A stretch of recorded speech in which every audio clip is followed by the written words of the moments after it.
What if you could understand every nuance, articulate every feeling, even make it seem like you're a bit of a mind reader for the exact type of investor client that you want to attract as a financial advisor? Today I'm going to show you exactly how to use the Perfect-for-You Investor Prism, or PIP as it's also called, to create a more meaningful connection every single time. Hi, I'm John Cook. I'm the founder of Advisor Story, where we help financial advisors and their teams have greater confidence and clarity to talk about what you do in a remarkably different way. Because life is too short to sound like every other financial advisor. So after working with close to 300 advisors and their teams one-on-one over the past few years, I see patterns of how the top advisors connect with their clients and how any advisor who wants to make a meaningful impact and do great work with the right type of clients can fast track that growth using what I call the Perfect-for-You Investor Prism, and sometimes called PIP as well. So what is the Perfect-for-You Investor Prism? Now, to truly understand this, we need to take apart the name itself into three different pieces. And the easiest piece to look at first is the word investor. Now, this approach is specifically designed for financial advisors to attract the right type of investors. So although there are pieces of this tool that might be used in other industries, this tool works best when inside the advisory space. Then we take a look at this term perfect for you. Now we're not looking to connect with just any type of investor clients, right? So if your calendar's filled with the wrong type of people, it's not worth your time. It's not profitable, it's not scalable. That's why the end goal of PIP is to give you a hyper-specific perspective for the exact type of investor clients with the exact set of beliefs and doubts and strengths and vulnerabilities and values and experiences that you want to serve. And that brings us to this idea of a prism. Now, it's probably been, let's say, a hot minute since you took any type of geometry or engineering class, but you're still likely familiar with the idea of a prism. A prism is this multifaceted shape with a variety of surfaces that can change your perspective on the shape depending on which direction that you're looking toward the prism. We're wanting to understand the perfect type of investor client who fits your advisory business, someone that you know you care about, that you can serve well, and we do that by understanding every facet of what's important and integral to them. So part of this process involves what I call neurempathy. Now, so just to give you a little bit of my background, I wouldn't expect you to know my background, but my undergraduate and graduate studies were in therapeutic care and counseling. And I spent several years working with adolescents in the area of PTSD and healing therapeutics and addiction recovery, abuse recovery, and a wide variety of other traumas and other psychological contexts, which included working with the criminally insane. That was another story for another time. But I'm now pursuing postgraduate studies in neuroscience to better understand how are our brains as humans wired for influence and impact, and how can we ethically, responsibly leverage that in a way to better serve the people that we know we can help. So that's the insight that I help bring into the financial advisory space, especially when it comes to understanding how to connect with the right type of investor client. What are they thinking, what are they feeling, what are they doing, and what do you want them to think and feel and do every step of the way as you serve them. On an extremely basic level of neuroscience, essentially let's call it like a level 0 conversation about the human brain. There are three main categories of brain chemicals. We have neurotransmitters, we have gastrotransmitters, and neuropeptides. So for the sake of time, let's just kind of set aside this idea of gastrotransmitters for this conversation, just for now, since their primary function seems to be more physiological and not psychological in nature. So I want us to focus on four specific brain chemicals: dopamine, oxytocin, serotonin, and endorphins. You're likely familiar with each of these by name. Even if you may not be familiar with their role, their value, or function, you've probably heard about them by name.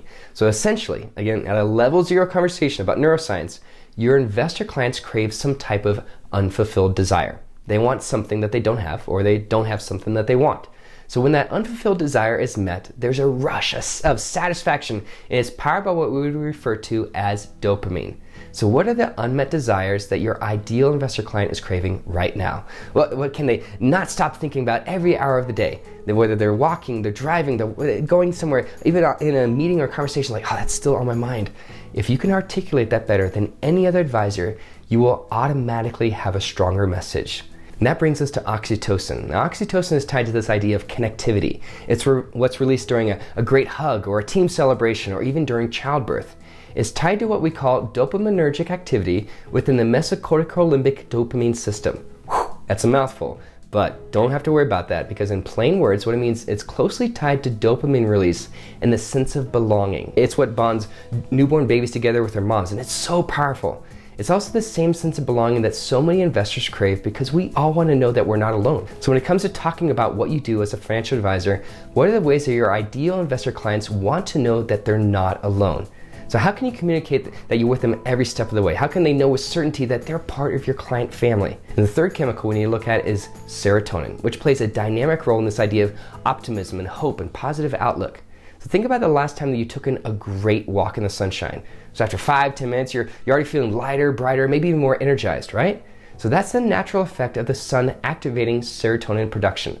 But what happens when it's cloudy out and you don't have as much serotonin?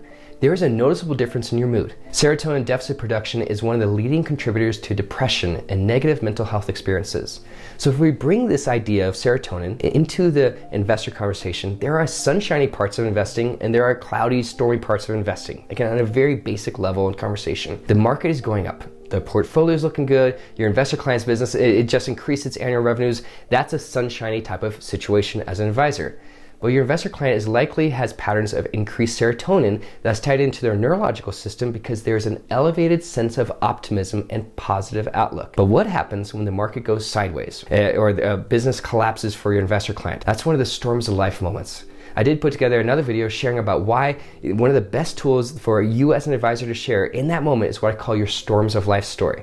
The link to that video is in the description if you want to jump there next. But that leads us to this fourth and final brain chemical that is called endorphins. Now, you maybe have heard the word endorphins and immediately think of like adrenaline junkies going skydiving or snowboarding in front of avalanches or swimming with sharks. Why would you even do any of that? Because it's for the adrenaline rush. That's what I used to think too. That's what I used to think that endorphins was all about. But that's not the case. Endorphins are actually about risking your well-being for the benefit of someone else's status quo. So think less adrenaline junkies and more first responders, like firefighters, law enforcement officers, military personnel, EMTs, people who risk their lives and livelihoods for the sake of saving someone else or helping protect somebody else's status quo. Now, your financial advice, I may not save somebody from a burning house, but it could save someone from burning down their financial future. You may not be rescuing somebody from a dangerous person, but you could help rescue someone from doing something dangerous to their relationships and their families because of poor financial habits. See, you're not in the financial advisor business, you're in the life-saving business, and you happen to be doing that as a financial advisor. So if we combine the power of neuroscience with the compassion of empathy, that actually helps you engage with your investor client's thoughts and feelings on a molecular level. That process of combining the neuroscience and empathetic messaging is what I call neurempathy. That is a key principle to keep in mind as we look at the Perfect-for-You Investor Prism. Now, there are 9 key facets that make up the Perfect-for-You Investor Prism. Advisors who do a deep dive into each of these 9 facets have a stronger understanding of the type of people that they want to attract and what matters most to those people in each key area. Now, the important part is to look for commonalities, right? So what characteristics or values or expectations does this group of investor clients and prospects share that align with your business? And the first facet is beliefs and values. Now, these intended to be positive beliefs and values, what they believe to be true based on their worldview, their values, their principles, and ethics. Now, these may be influenced by their faith or by their family of origin or where they live, how they grew up. There are so many different factors. So if you want to only work with a specific type of investor from a certain faith background, you can lead with that information, and I do recommend leading with that information so you don't mislead anybody, and focus your messaging just toward that group.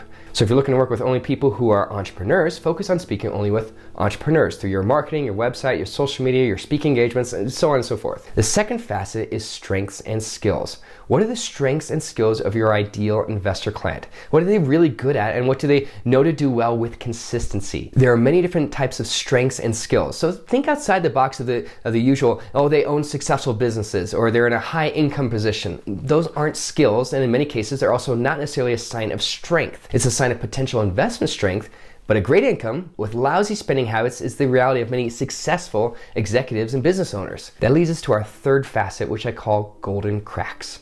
Now, there's an ancient Japanese practice called kintsugi, where you take a broken piece of pottery or ceramic, and instead of using a clear adhesive like glue to fix the broken pieces, you use molten gold instead. And the gold fills in the cracks and it mends the broken pieces together, and it creates this beautiful functional item that reminds you of past mistakes and brokenness. I believe financial advisors hold the power of healing from money mistakes. And if we believe the same thing, that's why we have to talk about these golden cracks, because they don't have to stay broken. You can show the right type of investors how to fill these broken memories and past mistakes with financial abundance if you follow the right plan. And that leads us to our fourth facet, which is education and experiences. So where did they go to college? What degrees or certificates do they hold? What's the highest level of education that they achieved? But also, what are the real life experiences that they have? Have they built a successful business? Have they exited that business at a greater profit? Have they accomplished something in business or life or hobbies that's actually remarkable?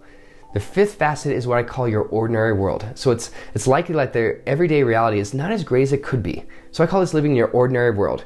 And even if life is great right now, it could always be better. So what are the most frequent thoughts and feelings and actions that they experience every single day? But what do they not like about their ordinary world? And that starts to tie into this idea of dopamine, and the sixth facet is deepest desires. What do they truly want the most out of life? What can they not stop thinking about? What can they not stop daydreaming about? If they had like one wish, what would they use it on, and why would they use that wish on that thing? So these are the undertones of dopamine, which is that kind of that unfulfilled, that deepest desire that they hope that they can help them experience through your expertise as their advisor. And that takes us to our seventh facet, which is connections and belonging. This brings us to oxytocin. So in your role as an advisor, you get to create a powerful connection with the right type of investor clients. What are they looking for from you? What do they need to know about your relationship and your trustworthiness as their advisor? How can they know with certainty that they fit with your business and they're going to be supported and cared for every step of the way? That leads us to our eighth facet, which is sunshine and clouds. Serotonin. What are they most optimistic and hopeful about the future? What are they most concerned and uncertain about the future?